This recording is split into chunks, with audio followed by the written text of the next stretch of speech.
नमस्कार मित्रों। Sociology with Dhruv Dikshit channel में आपका स्वागत है।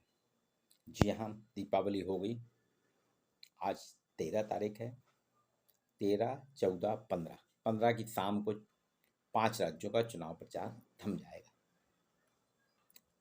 अलग अलग डेट है। राजस्थान में थोड़ा आगे है, लेकिन मध्य प्रदेश जहाँ का मैं हूँ वहाँ 17 तारीख को वोटिंग है। मध्य प्रदेश के चुनाव पे आज का मैं चर्चा करूँगा। जी हाँ, विधानसभा चुनाव 2023 होने जा रहे हैं। 17 नवंबर को है। 5 करोड़ 61 लाख वोटर हैं, जिसमें 22 करोड़ 36 लाख युवा वोटर हैं जो पहली बार वोट करेंगे। मध्य प्रदेश में बालाघाट जिले की सोने वाली बूथ जो है उसमें सबसे कम 42 मतदाता है। 1000 पुरुषों पे यहाँ 945 महिला हैं। कुल पुरुष वोटर जो हैं 2 करोड़ 88 लाख हैं और कुल महिला वोटर 2 करोड़ 72 लाख हैं। अर्थात महिला पुरुष में मात्र 16 लाख का अंतर है। बराबरी का है रेशो। अब बात करते हैं। यहाँ पे कई पार्टियां हैं। सत्तारूढ़ पार्टी है भारतीय जनता पार्टी, विपक्ष है कांग्रेस, और इसके बाद समाजवादी पार्टी, बहुजन समाजवादी पार्टी, गौड़वाना गणतंत्र पार्टी और कुछ निर्दलीय। ये सभी चुनाव में अपने अपने प्रत्याशी इन्होंने खड़े किए हैं। कुल विधानसभा सीट यहाँ पे 230 हैं। जादुई आंकड़ा 116 है।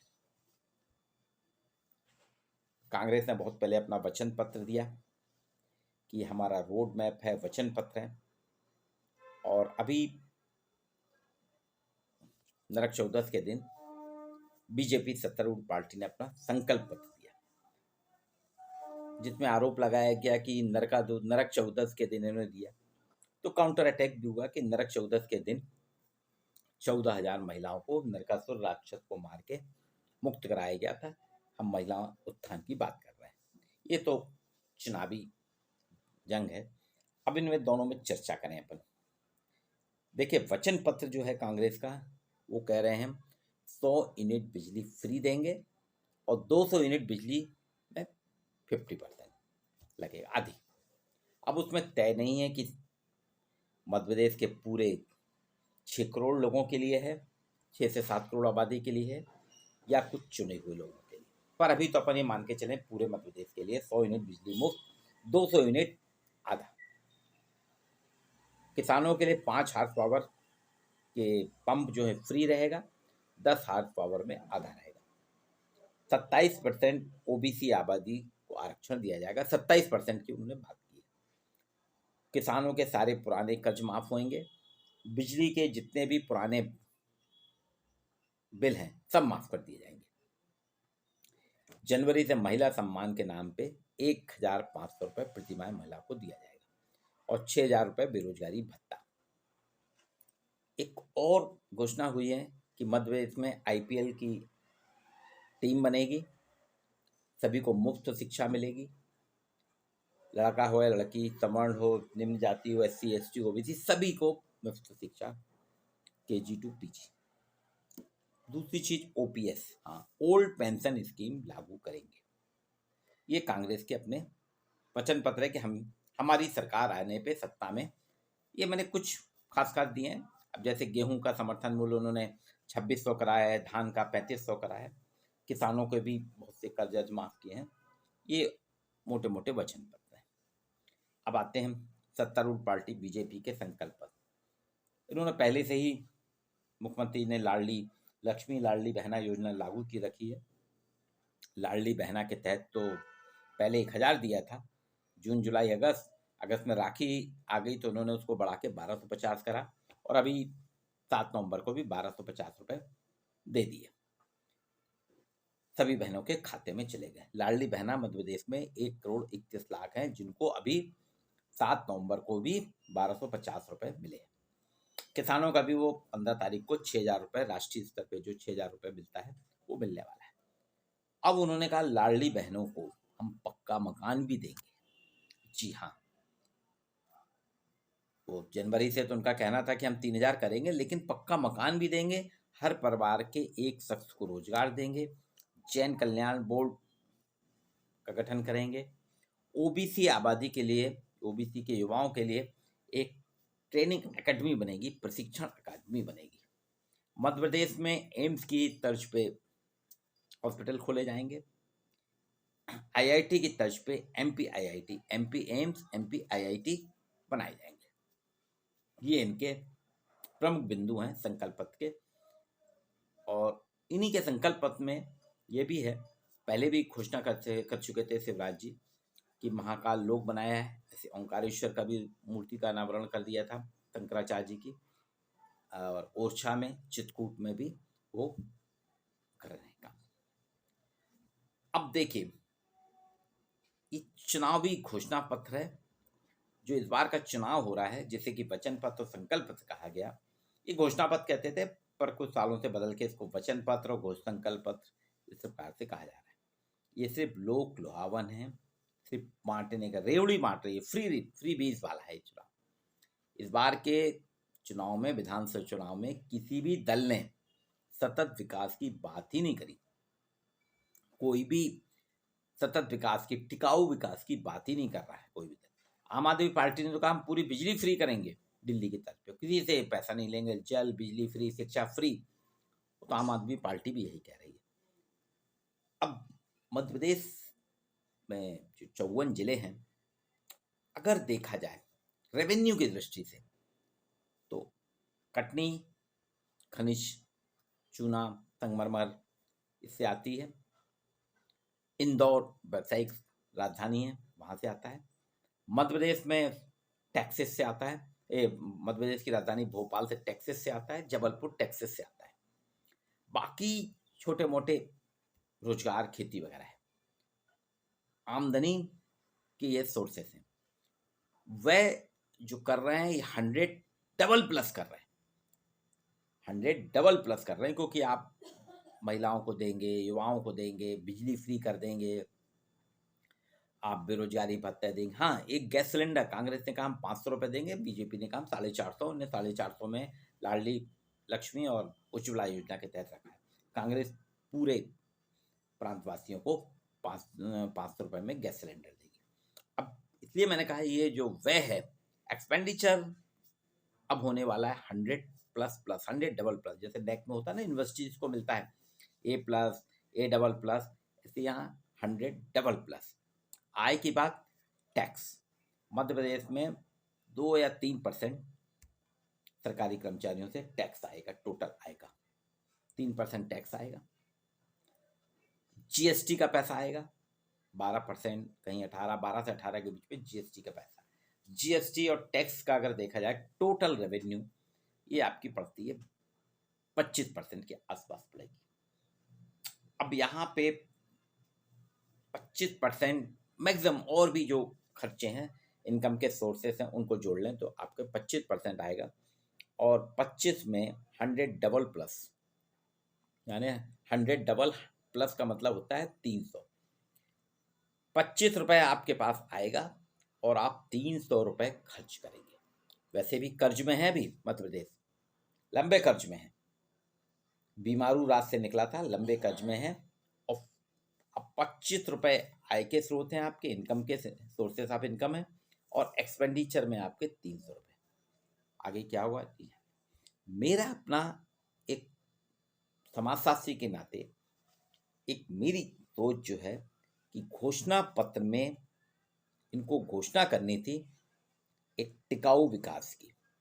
आज मध्य प्रदेश के सभी शहर, चाहे जबलपुर हो, भोपाल हो, इंदौर हो, उज्जैन हो, ग्वालियर हो, रीवा हो, शहडोल हो, छिंदवाड़ा हो, सिवनी हो, उज्जैन हो, ग्वालियर, भिंड, मुरैना, दतिया, ये सारे शहर जो हैं आवास समस्या से जूझ रहे हैं। यहाँ गांव से निरंतर आबादी आ रही है। जबलपुर, भोपाल और इंदौर में तो बहुत ज़्यादा है, आवास की समस्या है। ट्रैफिक जाम, आप निकल नहीं सकते। ई रिक्शे ने हालत ख़राब करके रख दी है सारे शहरों की। ट्रैफिक जाम, हमारा फ्यूल बहुत ज़्यादा उसी में खर्च होता है, गाड़ियों का फ्यूल, गाड़ी चलती रहती है, पेट्रोल फूकता रहता है, डीजल फूकता रहता है। आप टू व्हीलर में तो थोड़ा बहुत आसानी से आ जा सकते हैं, लेकिन फोर व्हीलर अब सिर्फ घर की शोभा बढ़ा रहे हैं। स्वच्छता, इंदौर तो नंबर 1 है, लेकिन बाकी के 53 जिले सभी जानते हैं क्या हालात हैं स्वच्छता के। बेरोजगारी बढ़ रही है। अगर हम कहें कि बेरोजगारी हमने रोक ली है या बेरोजगारी पे प्रतिबंध है, तो बेईमानी होगा कहना, क्योंकि हर साल मध्य प्रदेश से 1 लाख से अधिक युवा महाराष्ट्र, गुजरात, तमिलनाडु, कर्नाटक पलायन कर जाते हैं।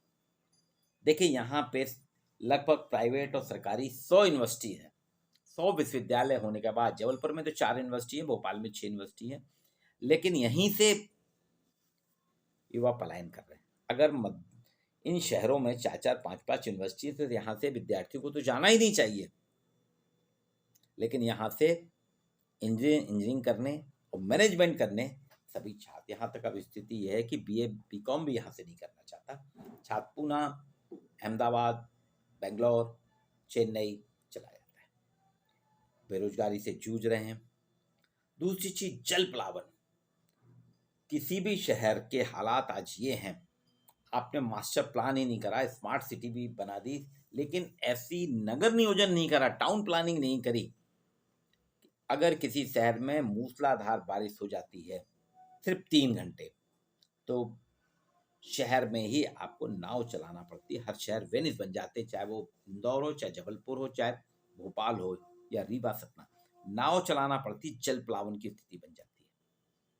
साइबर अपराध रोज हो रहे हैं, लोगों के ऑनलाइन बैंकिंग का काम कर रहा है, यूपीआई वगैरह चला रहे हैं, लेकिन पैसा भी जा रहा है। इस पे किसी भी राजनीतिक दल ने अपने घोषणा पत्र में इसके निदान की कोई बात ही नहीं की कि जल प्लावन कैसे हम खत्म करेंगे। वाटर लेवल नीचे जा रहा है। आपके दमोह, सागर, टीकमगढ़, छतरपुर में तो फरवरी से ही जल संकट लहराने लगता है, लोगों को दूर दूर से पानी लाना पड़ता है। इस पर कोई चर्चा नहीं है। किसानों को अपनी उपज का ठीक है अभी दे दिया है दोनों दलों ने, लेकिन उनको, जैसे जबलपुर में मटर उत्पादन इतना होता है, लेकिन बाजार में तो अभी 100 रुपए किलो मिल रहा है, लेकिन किसान को वही मटर एक बोरा जो है 25 रुपए से ज़्यादा नहीं मिलता। और अभी कुछ दिनों बाद तो ये है कि 5 और 6 रुपए आ जाएगा। टमाटर का सबने हाल देखा, क्या हालत थी, सड़ गया, फिक गया। तो किसानों को वो चीज़ यहाँ पे है नहीं, एग्रो इंडस्ट्रीज नहीं है। हम यहाँ इंडस्ट्रीज नहीं कर रहे हैं, हम यहाँ लोगों को रोकने का प्रयास नहीं कर रहे, हमारे युवा बाहर जा रहे हैं। बेरोजगारी से हमने सतत विकास की बात नहीं कर रहे हैं। ट्रैफिक जैम बहुत बड़ी समस्या है, फ्लाईओवर नहीं बन रहे हैं, कई जगह बन रहे हैं तो उनका अनियोजित विकास हो रहा है।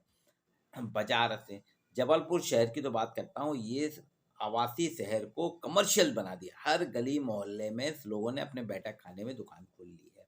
अब जब दुकान खुल गई है तो फिर एक्सटेंशन होता है, आगे बढ़ती है दुकान और सामने गाड़ियाँ लगती, पार्किंग होती जो खरीदने आता है, तो आपकी सड़क जो 40 फुट की है वह मुश्किल 20 फुट की रह जाती है।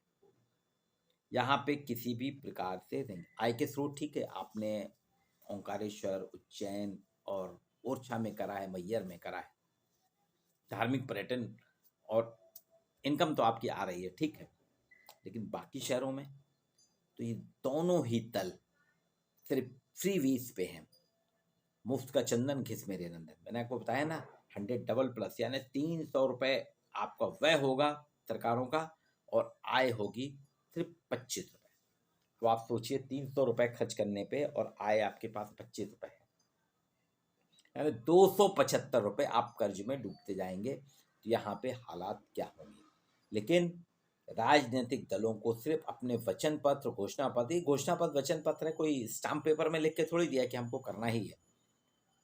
ये बोलते जरूर हैं कि हमारा विजन डॉक्यूमेंट्स है, 5 साल का वर्क प्लान है, लेकिन ऐसा कुछ नहीं, करना नहीं करना हमारे ऊपर है। अभी भी सरकारी कर्मचारी रो रहे हैं, उनको उतने वेतन नहीं मिल रहा है, डेल वेजेस वाले रो रहे हैं। ठीक है, अभी सरकार ने घोषणाएं करके उनको दे दिया राहत। अतिथि व्याख्याता परेशान है, उनको रेगुलर नहीं किया गया। आपने देखिए आजकल ऑनलाइन का ज़माना है, जोमेटो स्विगी हर शहर में, लेकिन जोमेटो स्विगी ऑनलाइन डिलीवरी करने वाले गिग वर्कर्स के लिए दोनों ही दल, क्या किसी भी दल ने अपने एजेंडे में उनको रखा ही नहीं। जबकि देखिए कल भी मैं आ रहा था, दिवाली के दिन रात में मैं घर से आ रहा था अपने धारताल से, तो रात को 10:30 बजे एक जोमेटो वाला ऑर्डर डिलीवर कर रहा था। दिवाली है, वो ऑर्डर डिलीवर कर रहा। अब सोचिए क्या उसके लिए दिवाली नहीं है? विद्युत कर्मचारी हमारे घर की लाइन ऑफ ना हो, रात दिन 24 घंटे कर रहे हैं, उनके लिए सरकार का कोई प्लान नहीं। तो ये है हमारा विधानसभा चुनाव 2023, जिस पे दोनों ही दल से फ्री की रेवड़ी बांटने में लगे हैं, विकास के नाम पे जीरो। ये विश्लेषण था मध्य प्रदेश विधानसभा चुनाव 2023 का। इसमें मैंने आपके साथ जनांकी, मध्य प्रदेश की जनांकी, मध्य प्रदेश की वोटर आइडेंटिटी और वचन पत्र, संकल्प पत्र की चर्चा के साथ ही साथ इसमें क्या कमी, इनकी भी चर्चा करी। लेकिन इस बार का चुनाव जो है पूरी तरह से फोकस है महिलाओं पे। इसकी नब्ज को सत्तारूढ़ पार्टी ने पहले ही पकड़ लिया था। और आप देखिए, लाडली बहना उन्होंने चालू कर दी थी। 10 जून से 1,000 रुपये हर महिला के खाते में, लाडली बहना में जो रजिस्टर्ड हुए थे, डायरेक्ट आ रहे थे। और राखी से उसको 1,250 करा और जनवरी से 3,000 कर रहे हैं। पूरा फोकस, क्योंकि जनसंख्यात्मक दृष्टि से देखें, पुरुष वोटर हैं 2,88,00,000 और महिला वोटर हैं 2,72,00,000। 16 लाख की कमी है, बहुत ज़्यादा अंतर नहीं है। 1,000 पुरुषों पे 945 महिला हैं। तो सभी समझ रहे हैं कि महिला ही की फैक्टर है और ये एक तरीके से महिलाओं पे आधारित चुनाव है, पहली बार हो रहा। यद्यपि किसी भी दल ने महिला उम्मीदवारों को ज़्यादा टिकट वितरित नहीं किया है, उम्मीदवार ज़्यादा नहीं है, लेकिन वोटर सारे महिलाओं पे लगे हैं। तो मध्य प्रदेश सरकार, जिसके मुखिया शिवराज सिंह चौहान जो मुख्यमंत्री हैं, वो पूरी तरह से महिलाओं पे केंद्रित है। वो तो मामा ही हैं, सभी को अपनी बहन बना के रखा है। वहीं कमलनाथ जी, जो कि राष्ट्रीय कांग्रेस पार्टी के अध्यक्ष हैं, देश अध्यक्ष हैं, पूर्व मुख्यमंत्री हैं, उन्होंने भी कहा है हम महिलाओं के सम्मान के लिए कि हर महीने हम 1,500 रुपये देंगे सम्मान निधि, और गैस सिलेंडर जो है 500 रुपये देंगे, ये उनका भी है। और बेरोजगारी भत्ता भी दे रहे हैं। इसके साथ ही साथ ये पूरा चुनाव जो है, अब जो था, चुनाव आयोग ने जब घोषणा करी उसके पहले से ही शुरुआत हो गई थी। और अभी जैसे जैसे चुनाव वोटिंग के दिन आ रहे हैं, महिला वोटर्स को ही लुभाने का ज़्यादा प्रयास हो रहा है। दूसरा फैक्टर जनजाति, और तीसरा फैक्टर आता है आपका युवाओं। तो अभी पूरे दोनों ही राजनीतिक दल, अन्य दल, ये मिला के महिला, जनजाति समाज और यूथ पे केंद्रित है। ये विधानसभा चुनाव 2023 एक कुछ स्पेशल, कुछ अनोखा हो रहा है। इसको अगर कहें ये महिला केंद्रित चुनाव है तो अतिशयोक्ति नहीं होगी। आप वीडियो को लाइक कीजिए, शेयर कीजिए और इसके बारे में कमेंट बॉक्स में कमेंट अवश्य कीजिएगा। आज के लिए इतना ही। आप सभी को शुभकामनाएं। एक आप सबसे मेरा निवेदन है, 17 तारीख को आप लोग 100% वोटिंग करिए, मतदान अवश्य करें। आपका एक एक मत आपके लिए विकास के नए आयाम गढ़ेगा। आपकी चुनी हुई सरकार रहेगी, लेकिन सरकार में आपकी भागीदारी आपके वोट से ही होगी। आप लोग 100% मतदान करें। मतदान के लिए अवश्य अपने बूथ में जाएं और बेहिचक